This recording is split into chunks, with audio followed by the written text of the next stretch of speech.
Rizky Widayanti dari kelas E13 dan nomor NIM 2213062231. Di sini saya akan membahas tentang metode quantum learning untuk memenuhi mata kuliah strategi belajar mengajar di SD. Baik, sebelumnya saya akan menjelaskan tentang metode quantum learning. Apakah tahu metode quantum learning itu apa? Mari kita simak penjelasannya berikut ini. Metode quantum learning atau QL merupakan metode pendekatan belajar yang bertumpu dari metode Fairer dan Lavonev. Q mengutamakan percepatan belajar dengan cara berpartisipasi peserta didik dalam melihat potensi dirinya dalam kondisi penguasa diri. Gaya belajar dengan mengacu otak kanan dan otak kiri menjadi ciri khas QL. Menurut QL, proses belajar mengajar adalah fenomena yang kompleks. Segala sesuatu dapat berarti. Setiap kata, pikiran, tindakan, apresiasi, dan sejauh mana guru mengelola lingkungannya. Presentasi dan rancangan mengajar, maka sejauh itulah proses belajar berlangsung. Selanjutnya, saya akan menyebutkan tentang kelebihan metode quantum learning. Yang pertama itu ada pendekatan holistik. Yang kedua, penggunaan berbagai gaya belajar. Yang ketiga, pembelajaran aktif dan partisipatif. Yang keempat, meningkatkan motivasi dan kepercayaan diri. Yang kelima, penggunaan teknik-teknik kreatif. Yang keenam, fokus pada pengembangan keterampilan hidup. Yang ketujuh, pembelajaran yang menyenangkan. Yang kedelapan, penerapan prinsip neurolinguistik programming atau NLP. Oke, di sini saya akan menjelaskan tentang kelebihan dari metode quantum learning. Yang pertama itu ada pendekatan holistik. Quantum learning mengintegrasikan berbagai aspek seperti fisik, emosional, dan sosial ke dalam proses pembelajaran, sehingga siswa terlibat secara menyeluruh. Yang kedua, penggunaan berbagai gaya belajar. Metode ini mengakui bahwa setiap siswa memiliki gaya belajar yang unik atau visual, auditory, kinestik, dan berusaha untuk mengkomodasi berbagai gaya tersebut. Yang ketiga itu pembelajaran aktif dan berpartisipatif. Quantum learning mendorong siswa untuk aktif terlibat dalam proses pembelajaran melalui diskusi, permainan, dan kegiatan kolaboratif.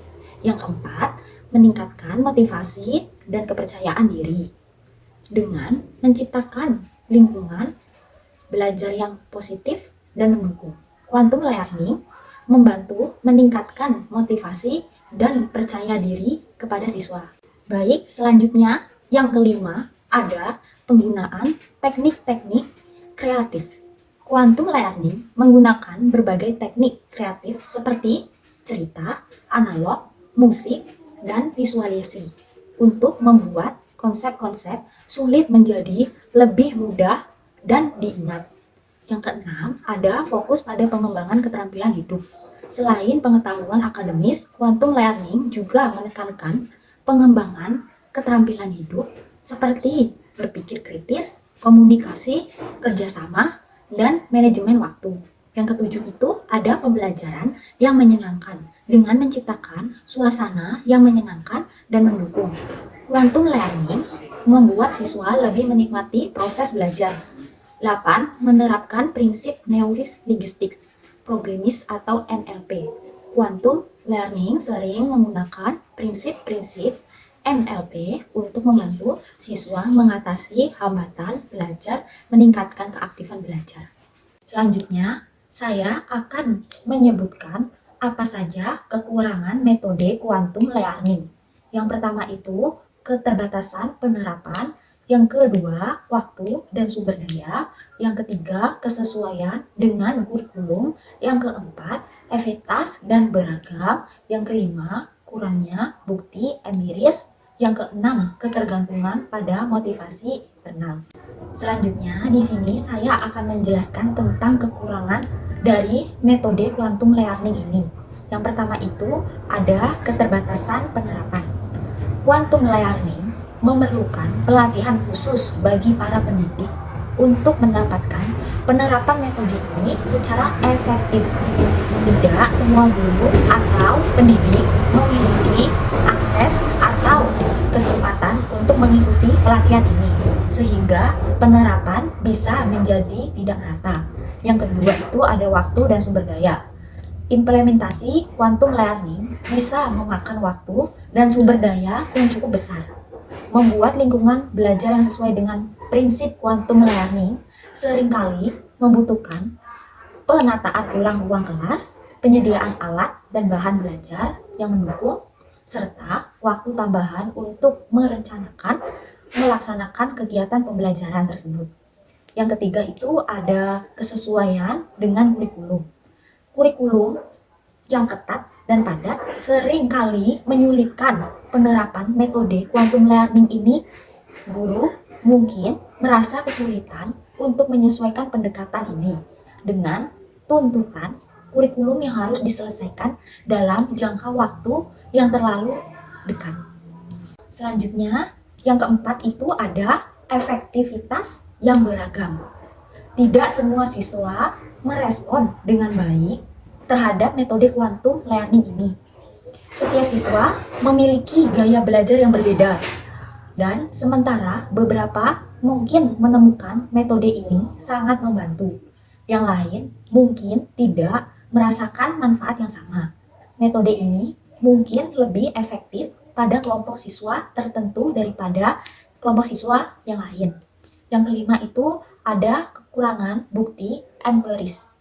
Meskipun ada banyak anekdot dan studi khusus yang menunjukkan keberhasilan quantum learning, penelitian ilmiah yang mendalam dan berbasis bukti tentang efektivitas jangka panjang metode ini masih terbatas.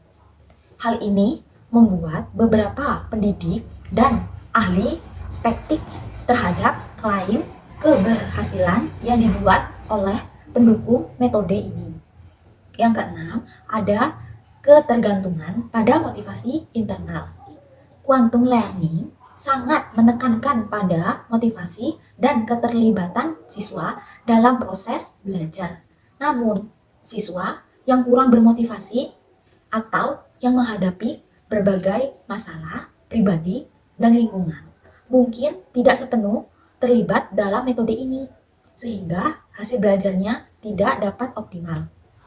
Selanjutnya, di sini saya akan menjelaskan tentang langkah-langkah apa saja pembelajaran metode quantum learning ini. Langkah-langkah metode quantum learning ini terbagi menjadi 7 bagian. Yang pertama, lingkungan belajar yang menyenangkan dan edukasif. Pengaturan ruang kelas, cipta ruang kelas yang menarik, nyaman, dan mendukung berbagai gaya belajar. Pengaturan meja dan kursi dapat diubah sesuai aktivitas yang dilakukan. Pengaturan ruang kelas, ciptakan ruang kelas yang menarik, nyaman, dan mendukung berbagai gaya belajar. Pengaturan meja dan kursi dapat dilakukan sesuai dengan aktivitas yang dilakukan oleh siswa. Yang kedua, ada pemahaman gaya belajar individu. Identifikasi gaya belajar. Pahami bahwa setiap siswa memiliki gaya belajar yang berbeda, seperti visual, auditori, dan kinestik, sesuai metode pengajaran dengan gaya belajar masing-masing siswa. Kegiatan bervariasi.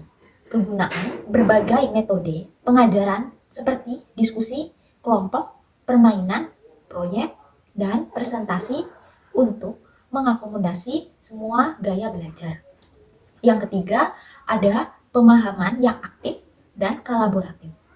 Aktivitas-aktivitas internal libatkan siswa dan aktivitas yang mendorong partisipasi aktif seperti diskusi, debat, simulasi, dan permainan peran.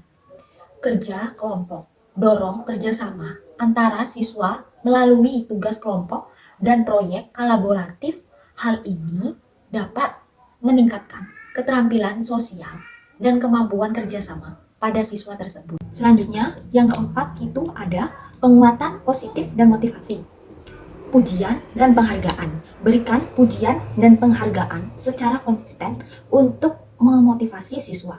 Fokus pada usaha dan kemajuan, bukan hanya hasil akhir. Tujuan yang jelas. Bantu siswa menetapkan tujuan belajar yang jelas, teratur, berikan panduan dan dukungan untuk mencapai tujuan tersebut. Yang kelima, pemanfaatan teknologi. Alat dan media pembelajaran. Manfaatkan teknologi seperti komputer, tablet, dan perangkat lunak pendidikan untuk membuat pembelajaran lebih efektif dan menarik. Sumber daya online.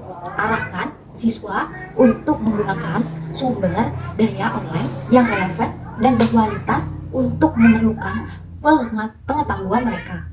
Yang keenam, ada pengembangan keterampilan kognitif dan emosional.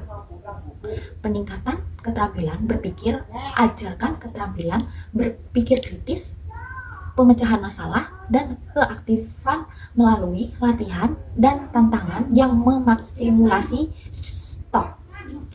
Kesehatan emosional.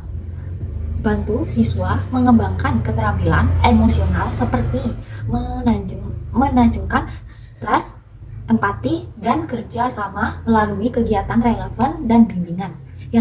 Yang ketujuh, ada evaluasi dan refleksi. Penilaian berkelanjutan. Lakukan penilaian secara terus-menerus untuk mengukur kemajuan siswa. Gunakan berbagai metode penilaian, termasuk tes tertulis, presentasi, dan proyek. Refleksi diri.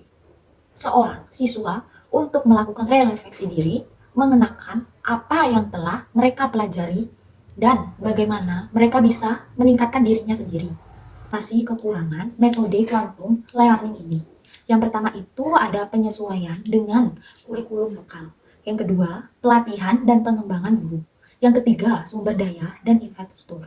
Yang keempat, adaptasi untuk berbagai gaya belajar. Yang kelima, evaluasi dan umpan balik.